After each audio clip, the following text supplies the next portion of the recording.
हाय, good morning.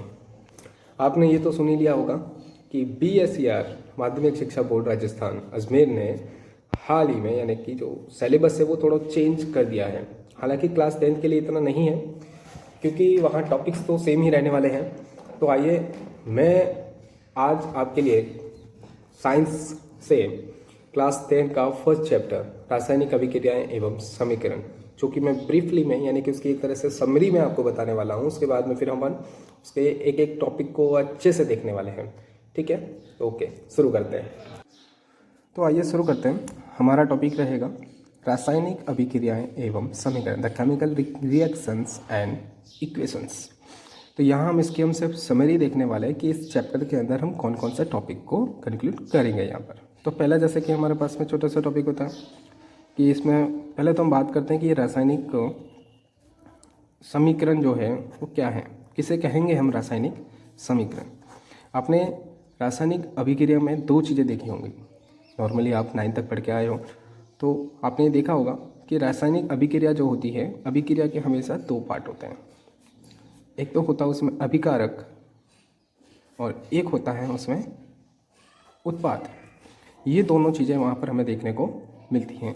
जब इन अभिकारकों और उत्पादों की हम इनके प्रतीक और इनके सूत्र, इन प्रतीक और सूत्रों का प्रयोग करते हैं, इनका प्रयोग करते हैं और प्रयोग करके इनको जब हम प्रदर्शित करना चाहते हैं तो प्रदर्शित करने पर जो रूप हमें देखने को मिलता है उसे ही हम क्या कहते हैं, रासायनिक समीकरण। जैसे zinc oxide H2SO4 sulphuric acid, इसकी अगर अभिक्रिया करवाई जाए तो ZnSO4 प्लस हाइड्रोजन। अब ये अभिकारक क्या, अब जैसे कोई पहली बार कोई वीडियो देख रहा हो या पहली बार कोई देख रहा है तो अभिकारक क्या होता है, उत्पाद भी क्या होता है, तो ये भी हम देख लेते हैं कि अभिकारक क्या होता है। अभिकारक ऐसे पदार्थ जो कि रासायनिक अभिक्रिया में भाग लेते हैं। तो अभिक्रिया में भाग लेते हैं, इन्हें हम क्या कहते हैं, अभिकारक। और इन अभिकारकों को प्लस के चिन्ह से, ये जो प्लस दिख रहा है आपको यहाँ पर, ये प्लस के चिन्ह से इन्हें प्रदर्शित किया जाता है। तो यहाँ पर अभिकारक कौन हुआ, ये जो ZnO प्लस H2SO4 है, ये हमारा क्या है, अभिकारक। उत्पाद क्या होता है कि जो अभिक्रिया के पूरा होने पर प्राप्त होते हैं। जब अभिक्रिया हो जाती है हमारी, अभिक्रिया के पूरा होने पर प्राप्त, जैसे कि ZnSO4 प्लस H2, ये हमें जो हमारी रिएक्शन थी उसको कंप्लीट होने के बाद में हमें ये प्राप्त हुए, तो ये हमारा क्या हो गया, उत्पाद हो चुका है। अब हम बात करते हैं, ये तो रासायनिक समीकरण, रासायनिक इसी से रिलेटेड वर्ड होते हैं हमारे सामने कि रासायनिक परिवर्तन क्या होता है। रासायनिक परिवर्तन, केमिकल चेंजेस, कि ऐसे परिवर्तन जिसमें नए पदार्थ हैं या यौगिक जिनका हमें निर्माण देखने को मिलता है। जैसे कि आपने कभी देखा होगा, आप नॉर्मली हमने घर में देखा है कि दूध होता है, दूध में थोड़ा सा खट्टी छाछ मिलाने पर तो वो सुबह तक वो दही बन जाती है। विद्युत का गठन भी देखा होगा। तो ये सारी चीज़ें क्या हैं, रासायनिक परिवर्तन है, कि ऐसे परिवर्तन जिनसे हमें नए यौगिक देखने को मिलते हैं, नए यौगिक, तो उसे हम क्या कहते हैं, रासायनिक परिवर्तन। दूसरा होता है एक भौतिक परिवर्तन। भौतिक परिवर्तन, तो भौतिक परिवर्तन क्या होता है कि यहाँ पर इन वस्तुओं के गुणों में जो होता है बहुत ही कम समय के लिए परिवर्तन होता है, लेकिन यहाँ से कोई नया यौगिक नहीं बनता। तो यहाँ पे नए यौगिक यहाँ बनते हैं जबकि यहाँ नहीं बनते। तो ये एक बेसिक डिफरेंस होता है रासायनिक परिवर्तन और भौतिक परिवर्तन में, कि रासायनिक परिवर्तन में नए यौगिक देखने को मिलते हैं और जबकि भौतिक परिवर्तन में नए यौगिक नहीं देखने को मिलते। क्यों नहीं देखने को मिलते, कि भौतिक परिवर्तन में आंशिक समय के लिए यानी कि कुछ ही समय के लिए जो है वहाँ पर ये परिवर्तन देखने को मिलता है। जब हम इस टॉपिक में हम आगे बढ़ें तो हम बात करेंगे अब रासायनिक जो समीकरण है हमारे सामने, तो ये इनको संतुलित भी किया जाता है। तो इन्हें संतुलित कैसे करें, और उससे पहले कि ये संतुलित समीकरण होता क्या है, ये संतुलित वर्ड जो यहाँ पर आ चुका है अब हमारे सामने, संतुलित समीकरण। मेरा राइटिंग थोड़ा ख़राब है तो थोड़ा आप एडजस्ट करने की कोशिश कीजिएगा। संतुलित समीकरण, ये जल्दबाजी में अच्छे से लिख नहीं पाते हैं जल्दी जल्दी में। तो संतुलित समीकरण क्या होता है कि हमने अभी देखा कि हमारे पास में एक रासायनिक अभिक्रिया जो होती है उसके दो पार्ट होते हैं, अभी अभी हमने देखा है ये। एक तो होता है अभिकारक और दूसरा होता है उत्पाद। तो अभिकारक में जितने भी यौगिक हैं, जितने भी तत्व हैं, इधर उत्पाद में भी उतने ही तत्व होंगे, उनके परमाणुओं की संख्या। तो यहाँ पर देखा क्या जाता है कि इन तत्वों के परमाणु की संख्या बराबर होनी चाहिए उत्पाद के तत्वों के परमाणु की संख्या के बराबर। तो अगर दोनों साइड में अभिकारक में, जैसे कि एग्जांपल देखो, यहाँ पर देखो Zn यहाँ पर कितना है, एक है, काउंटिंग में एक ही है, यहाँ भी एक है। ऑक्सीजन यहाँ पर एक और यहाँ पर ये चार, तो चार और एक पाँच हो चुके हैं। लेकिन यहाँ देखिए O4 यहाँ पर चार है, जबकि यहाँ पर नहीं, तो ये संतुलित नहीं होगा। अगर इसको संतुलित करना है तो इधर से हमें वापस से ऑक्सीजन निकालना पड़ेगा, तो वाटर का एक मॉलिक्यूल यहाँ पर देखने को मिलेगा। तो इस तरह से समीकरण है उन्हें संतुलित किया जा सकता है। अब बात करते हैं हम रासायनिक अभिक्रियाओं के रासायनिक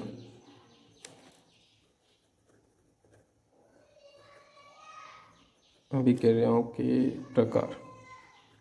टाइप्स जो हैं, types of the chemical reaction हमें कई सारे देखने को मिलेंगे। नॉर्मली हम पहला बात करते हैं, स्टार्टिंग देखते आ रहे हैं, एक आपने नाम सुना होगा संयोजन अभिक्रिया।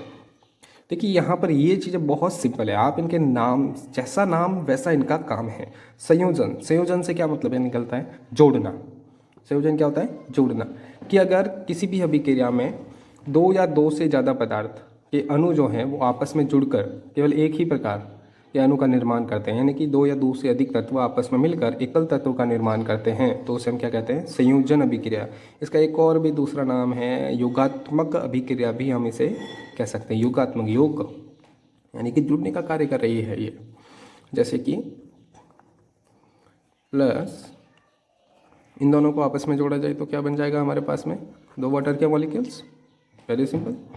इसी तरह से हमारे पास में है वियोजन अभिक्रिया। अब जैसा नाम वैसा काम, वियोजन, वियोजन का मतलब क्या निकाल सकते हो, टूटना। नॉर्मली अपघटन भी कह सकते हैं इसे हम, अलग अलग नाम हमें देखने को मिल सकते हैं, डिकम्पोजिशन रिएक्शंस इंग्लिश में। तो वियोजन क्या हुआ कि जो अभिकारक वाला जो है कि एकल तत्व जो होगा, अब एकल अभिकर्मक जो होगा वो दो या दो से अधिक उत्पादों में टूट जाएगा। यानी कि इसी रिएक्शन को अगर मैं रिवर्स कर दूं, इसी रिएक्शन को अगर मैं रिवर्स कर दूं तो ये हमारे पास में क्या हो चुका है, वियोजन अभिक्रिया। नेक्स्ट हमारे पास में होती है ऊष्माक्षेपी, जैसा नाम वैसा एक्सोथर्मिक रिएक्शन, एक्सोथर्मिक रिएक्शन। ऊष्माक्षेपी यानी कि निकलना, ऊष्मा का निकलना, कि ऐसी अभिक्रियाएं जिनसे ऊष्मा निकलती है, ऊष्मा निकलती है, क्या निकल रही है, ऊष्मा निकल रही है, तो उसे हम क्या कहेंगे, ऊष्माक्षेपी अभिक्रिया। जैसे कि मेथेन है हमारे पास में, दो मॉलिक्यूल हैं हमारे पास में ऑक्सीजन के, इनकी अगर अभिक्रिया करवाई जाए तो कार्बन जो होगा वो ऑक्साइड के साथ में चला जाएगा, तो यहाँ पे कार्बन डाइऑक्साइड बन जाएगा and two water molecule, bond break down होगा, तो जिसकी वजह से क्या होगी, एनर्जी जो होगी यहाँ पर ये बाहर निकलेगी। इसी के अलावा हमारे पास में एक और अभिक्रिया होती है सेम इसके नाम की जैसी, जिसे हम कहते हैं ऊष्मा, ये है ऊष्माक्षेपी, तो इस दूसरी होती है ऊष्मा शोषी। ऊष्मा शोषी, शोषी यानी कि शोषण करना, यानी कि लेना। तो भाई ऐसी अभिक्रिया जिसको पूरा करवाना है तो उसके लिए ऊष्मा लगेगी, तो ऊष्मा का काम पड़ेगा, ऊष्मा चाहिए। यहाँ पर क्या है, ऊष्मा चाहिए, अवशोषण होगा ही होगा। जैसे कि हाइड्रोजन प्लस आयोडाइड की अगर मेरे को करवानी है तो यहाँ पर करवाने के लिए तो हाइड्रोजन आयोडाइड कब बनेगा, जब यहाँ पर मैं इसे ऊष्मा दे दूँ, क्या दे दूँ यहाँ पर, इसे ऊष्मा या ऊर्जा यहाँ पर दे दूँ, तो ये ऊष्मा शोषी अभिक्रिया जो वो कंप्लीट हो जाएगी। इसी के अलावा हम इसके टाइप से देख रहे हैं प्रकाश रासायनिक अभिक्रिया। प्रकाश रासायनिक अभिक्रिया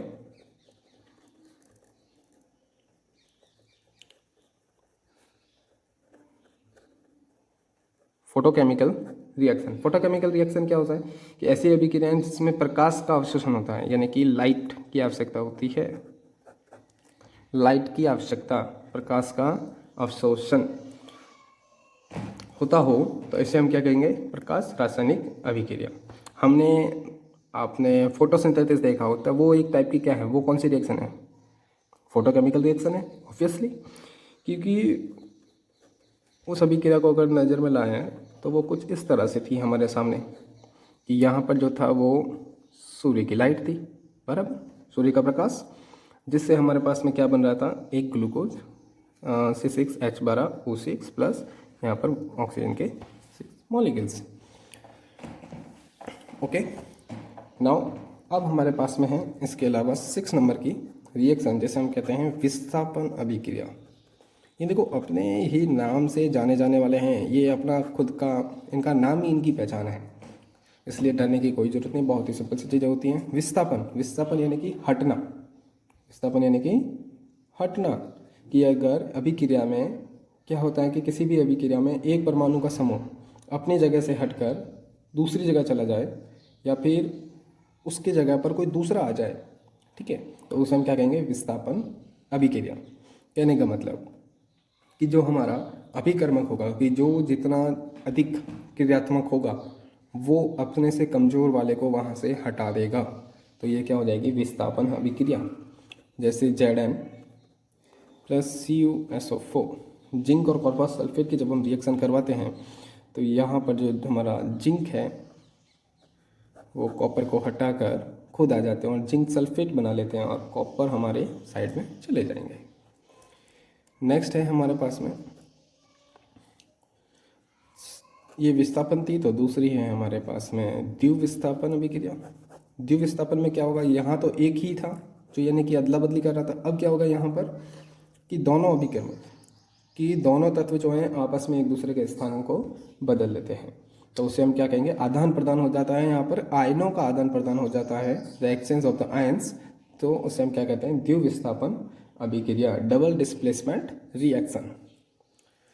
तो एग्जांपल के लिए Na2SO4 प्लस BaCl2, इसकी अगर मैं रिएक्शन करवाऊँ तो क्या बन जाएगा? BaSO4 plus 2NaCl। ओके,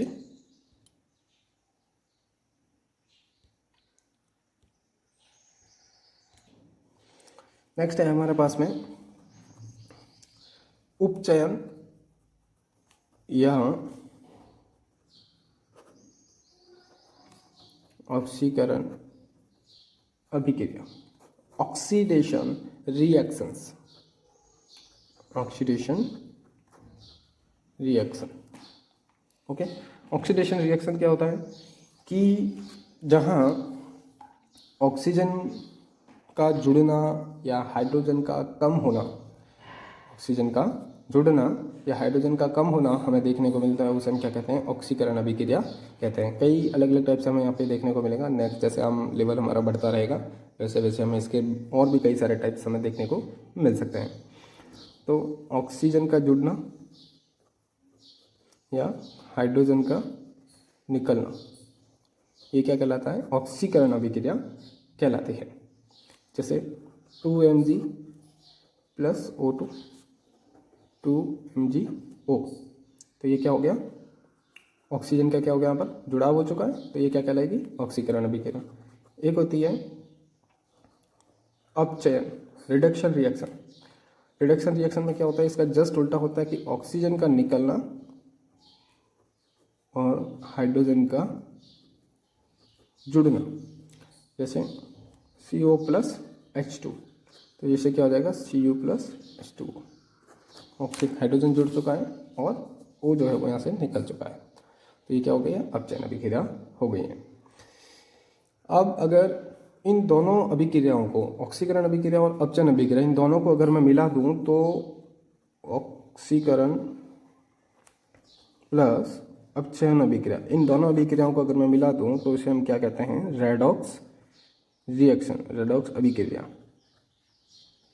ऐसी अभिक्रिया जहाँ पर हमें दोनों चीज़ यानी कि ऑक्सीजन का जुड़ना और हाइड्रोजन का निकलना या फिर ऑक्सीजन का निकलना और हाइड्रोजन का जुड़ना देखने को मिले तो उसे हम क्या कहेंगे? रेडॉक्स रिएक्शन कहेंगे। जैसे कि ये समीकरण जो हमारे सामने था अभी हमने जो एग्जाम्पल लिया था उसी में ये चीज़ें हमें देखने को मिल रही है कि यहाँ पर क्या हो रहा है कि Cu जो होता है वो अपचयित हो जाता है किसमें, CuO, कॉपर ऑक्साइड जो है वो कॉपर में अपचयित हो जाता है और हाइड्रोजन जो था हमारा उसका ऑक्सीकनेशन हो जाता है।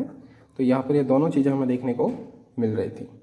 ओके, तो इतना था हमारे पास में इस पहले चैप्टर के पास, पहले चैप्टर में कि जहाँ हमने रासायनिक अभिक्रियाओं के प्रकार, रासायनिक अभिक्रिया क्या होती हैं और कैसे हमने उनको देखा।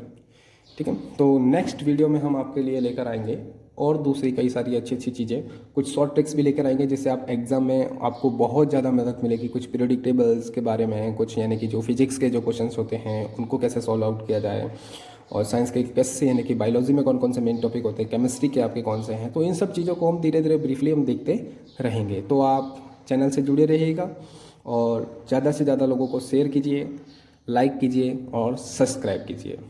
Thank you.